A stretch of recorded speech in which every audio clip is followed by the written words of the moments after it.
Okay. We are recording. All right. Cool. So, hi, Eric. It's good to talk with you. Why don't you Likewise, Brody. introduce yourself for everybody watching? Maybe they don't know you. Yeah, they should know me. I'm everywhere, Brody. Come Yeah, on. everywhere. It's- I'm Eric Rittmeyer. I'm a mental toughness guy, so I speak on all things mental toughness and emotional intelligence. I normally work with sales teams. I help train salespeople on what I call psychological performance training. So I kind of beat them over their heads with objective reality. So what's been Mm-hmm. going on here lately actually is just a very, it's a very appropriate topic for mental toughness. I think we're going through a difficult time right now.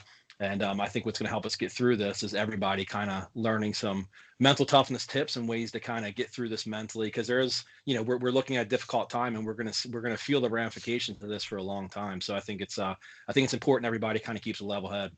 Right. Yeah, I agree with that. I feel like most people, especially with the uniqueness of this situation, we've never really dealt with anything like this before. You're right. Yeah, it's very unique. That's the issue. We don't know what we're up against yet. Hmm. So, what would you say? Just give me. You kind of did it a little bit there, but what's your general take on our current situation? Yeah, I mean, it's crazy, because obviously what's happening is when you look at this social distancing, which I prefer to call it physical distancing, because we can Yes. be physically apart but socially together. So I Hmm. prefer to call it physical distancing. But what we're asking people to do is really kind of suppress these things that we're just innately used to, which is Hmm. connecting with people. As humans, we're hardwired to meet with people, to touch people, to feel people, to Hmm. hug. And what we're asking people to do right now is to suppress that. And in the short term and long term, it can have some really adverse impacts. And especially when we're asking people to just totally stop their lives, stay indoors, and shut down life as they know it, that can have some big impacts. Right. And then they tell them this is for your own good. We have to do this. And then it's like, well, okay, conflicting sort of emotions with that. It sure Uh, is. And it's asking people to kind of do something that we're not very used to. And, when we're asking people to stay inside, we're not really asking them to stay inside for us ourselves, but it's for others. So it's really testing our ability to cooperate without mhm. even really knowing who we're helping. Exactly. I've heard a lot of talk about this is really going to test our sense of community, maybe improve it, or break it down. So it's going to be really interesting to see how people come together, or if they don't. Let's I hope think it we, improves it. Absolutely. yeah, Yeah. right. We've already seen. I'm from the Quad City area. We've seen a lot of people coming together, sort of helping each other out, whether it's making masks or donating food or all kinds of stuff. It's really amazing to see what people are willing to do to help each other out. And you know what, Brody? I think that really everything we're seeing right now, I think, is just really a microcosm of what we're going to see moving forward. I believe everybody, they're stepping up to the plate right now.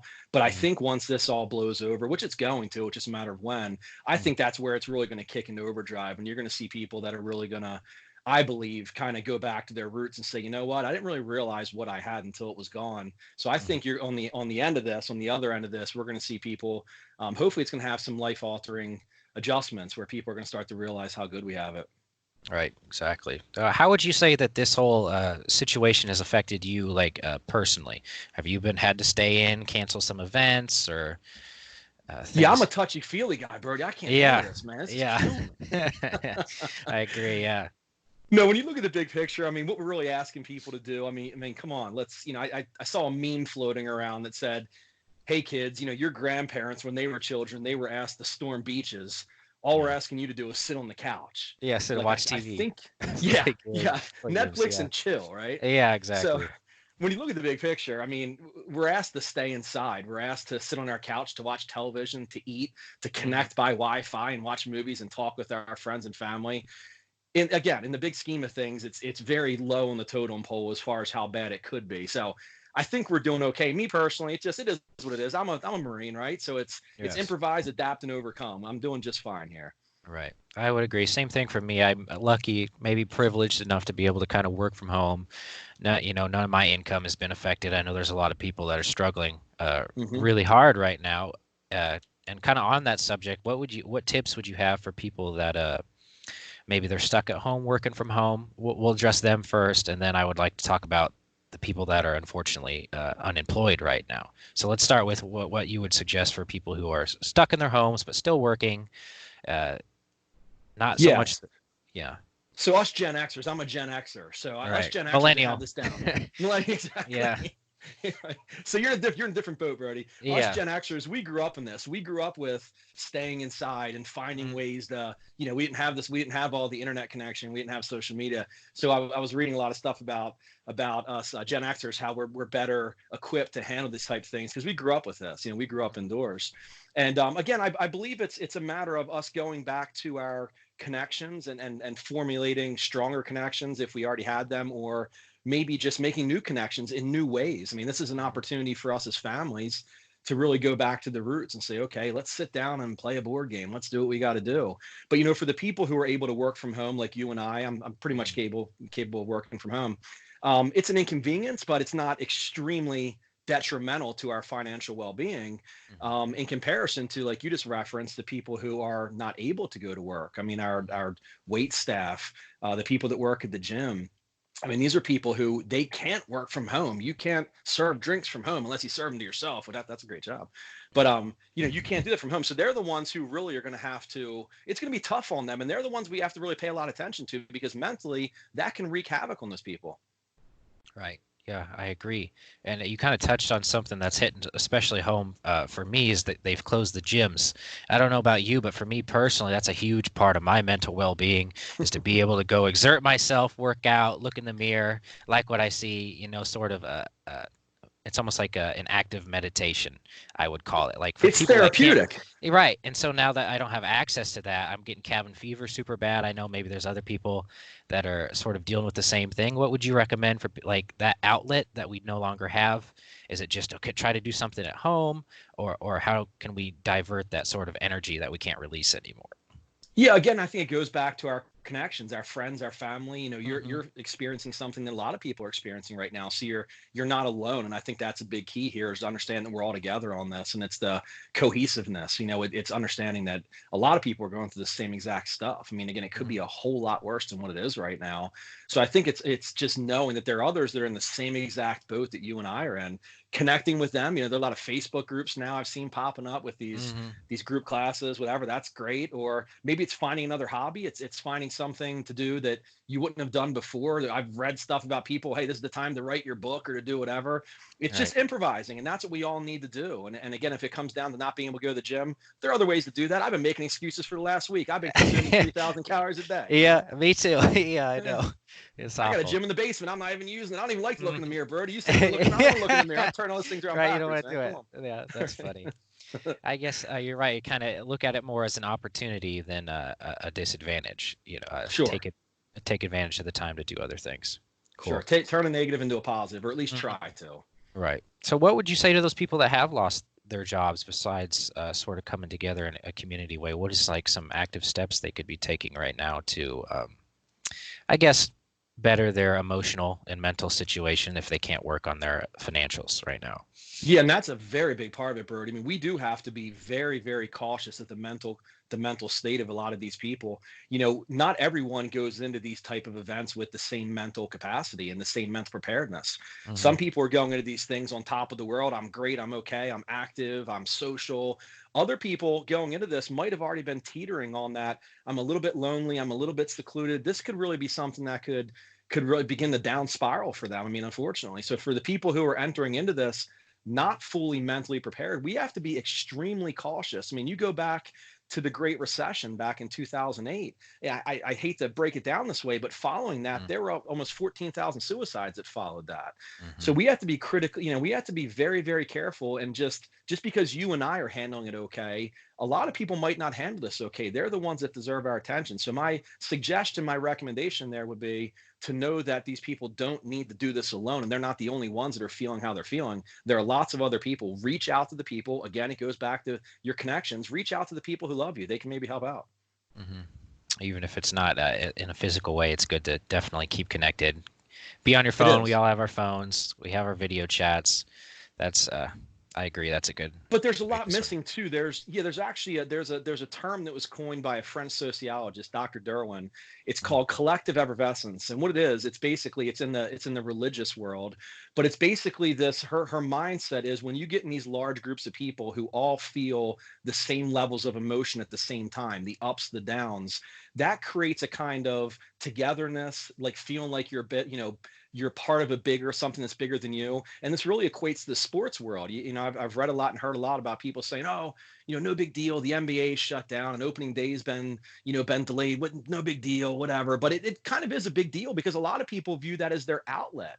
So when you look at these type of events that are no longer available, a lot of people rely on that as their outlet, their social outlet, to go to experience these events. And again, when you're in those large groups, it can have some very therapeutic effects on your mind to release that energy in a way when you're with other people. So those are the things, again, that we have to, just because you and I are okay with baseball being delayed, a lot of people, that might have a very detrimental effect on them. Yeah, they're broken up about it. I actually went to my dad's house the other day and he was watching like reruns of baseball games on this blurry thing. I'm like, are you kidding me? You can't take a On this picture. blurry thing. Yeah, Come on, man. exactly. You millennials. Come on, man. Did it Yeah, have an antenna on it with tinfoil on the top? Come on. yeah, exactly. Since he didn't have the actual channel anymore, I'm like, that's Right. ridiculous.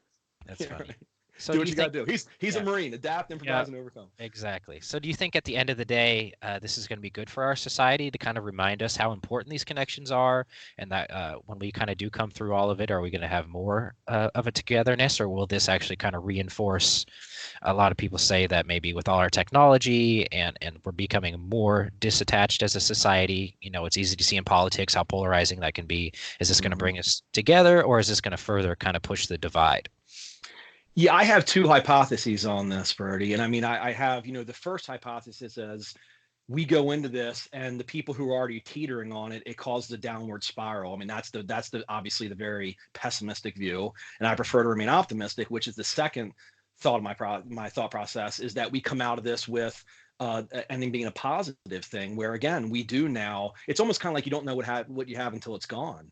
And for a lot of our kids, especially, our kids have just grown up in this environment where everything is at the flip of a switch. It's instant gratification.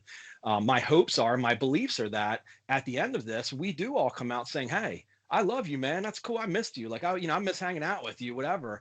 And again, I believe that's the way it's going to be. We're resilient. I mean, as a nation, as a world, as one, we're resilient. And you bring up the political piece of it, and what my hopes are there, it's like a cleansing with this whole political hatred. I call it fabricated hate. We just live in this time right now where everybody automatically assumes the worst intentions of everyone. Hmm. We're angry at everything. It's the outrage culture. We can't accept an opposing point of view. So again, when this all simmers down, hopefully we can look each other in the eye and say, you know what, we have more similarities than we do differences. Let's just work through this. Right, exactly. So, yeah, I'm more on the positive side as well. I think with the whole sort of situation. Me too. Well, for kind of the people watching, I know you have quite an extensive background. You do a lot of cool stuff. Why don't you tell me kind of what your average day looks like? Not a good day, not a bad day. What does your average day look like? I'm sure it's changed now with all this social distancing stuff, but why don't you kind of like walk me through that for all the people that are interested? Yeah, it does. And actually, I love what I do, Birdie. I mean, I'm just so Mm, fortunate to do what I do. I love speaking to people. I do a lot of presentations. Again, the groups of sales teams and training them on how to think differently. And again, mhm, accept the facts and stop denying the fact that you're not as good as you think you are. mhm, So I enjoyed that. I wrote a book last year in mhm, September. Actually, I sat down and finally finished my book. It's called The Emotional Marine, and mhm, it's on mental toughness and emotional intelligence tips on how to get anyone to instantly like you. mhm, And it sounds a little cheesy, I know, it's all good, whatever. But the whole premise behind my book was, I've trained, I've met with, I've hired, I've fired so many people over my years. And it's just I kind of found these common denominators amongst people. And I'd meet them and I'd be like, okay, what is it about this person that I'm really crazy about and I really like? Or what is it about this person that I'm really not crazy about and I really don't like? So I figured, why not write a book about this with just some very simple tips for how to be better humans, how to show respect for each other, how to make people feel important. And the book's done great. I've gotten a ton of media off of it. I love doing television. It's a lot mhm. of fun. That's been a lot of what I've been doing over the last few months. It's just now converted over the last couple of weeks to the remote thing. But my normal day is just mainly training salespeople, coaching, and doing media. and Mhm. trying to read when I can, and trying to get some exercise in if I've had an extra 5-10 minutes a day, which I just don't seem to have. So Yeah, it's always not enough time in the day. I agree. never is. Well, very cool. Thank you for talking with me again. I know you kind of did Yeah. it there, but if there's anything you'd like to plug, go ahead and mention that now. You said your book. Yep. Uh, what else do you got going on? Yeah, my website's great. There's a lot of information on there. I have a lot of my interviews I've done on there. That's mentaltoughnessspeaker.com. Mhm. I'm also on Twitter at Mental Speaker. I'm all over Facebook and Instagram, just Eric Rittmeyer. I try to keep everything positive, keep everything real. I've been dabbling more into the political arena, which I do enjoy, but there's a lot Mhm. of hatred there. So um, Stress, yeah. it's great. I mean, it's amazing to me how many people just dislike me because they don't like what I have to say, which I Yeah. remain very objective. I'm all about the facts. It doesn't matter to Hmm. me. Facts don't care about your feelings. So if Hmm. I hear something, or if I can prove something that is, fact based, and it conflicts with something I previously believed, I'm fine with that. But Right. at the same time, if you can't support your position and support why you feel how you feel, I'm going to continue to believe what I believe. And so that's been fun for me, because mental toughness obviously goes very well. It kind of goes hand in glove with what we're experiencing in our nation right now. But the political piece has been fun, but there's a lot of hatred there. So I have to be careful to Mm. make sure it doesn't bring me down, because it can do that too. Right. I what do you think? Why do some people kind of inherently have that resilience and that toughness, and other people just do not? Is it an innate thing? I mean, obviously, I'm sure you think that that's something you can develop, like a skill. But why is there some people that's just incredibly difficult for them inherently, and this is disregarding maybe life experiences. Some people just kind of seem to have that inherently. Yeah.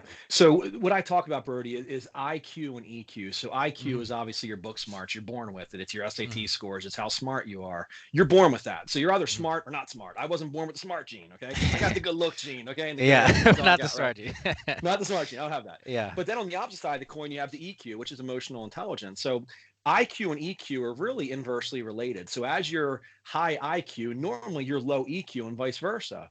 The great thing about EQ is anybody can improve your emotional intelligence. You can, I can, the smartest person, the dumbest person, doesn't matter. Everybody can improve their EQ. It's just being aware of it. And as humans, we forget about things that make us better people. And an emotionally intelligent person is very proficient in self-awareness, self-regulation, motivation, empathy, social skill. These are all things anyone can improve on. But to answer your question, the one main common denominator amongst the most highly EQ people is the fact that they're able to control their emotions.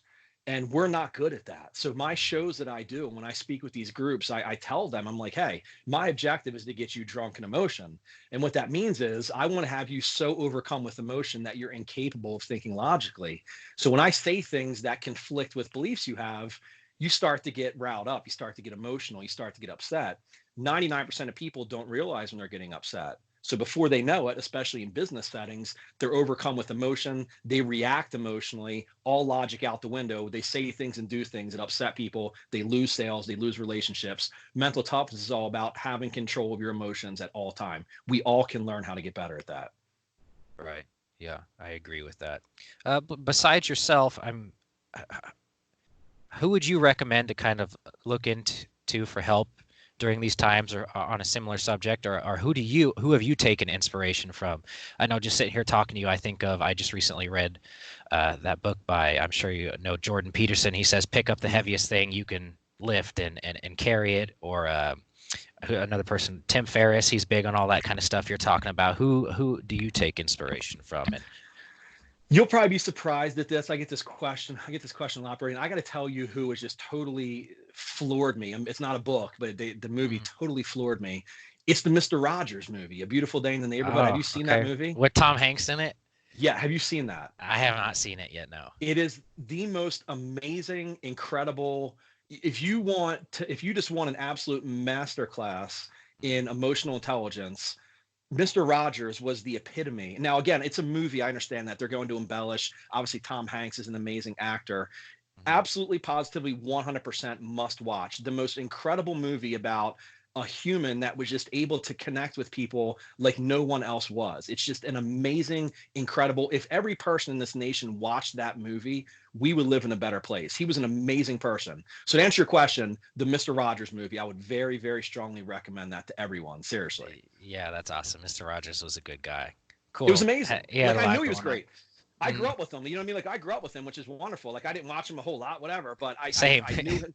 Yeah, right. So I Yeah, like knew of just the him, same. whatever. But I watched that movie and I was absolutely floored. Like I've never, I couldn't believe how incredible it was. And if everybody would just emulate, I mean, not even 100% mirror him, if they just took up 10% of what he did and Mhm. and adapted that to their own life, oh my goodness, man, we would just live in a totally different time. He made this world a better place for everyone. He's an incredible individual.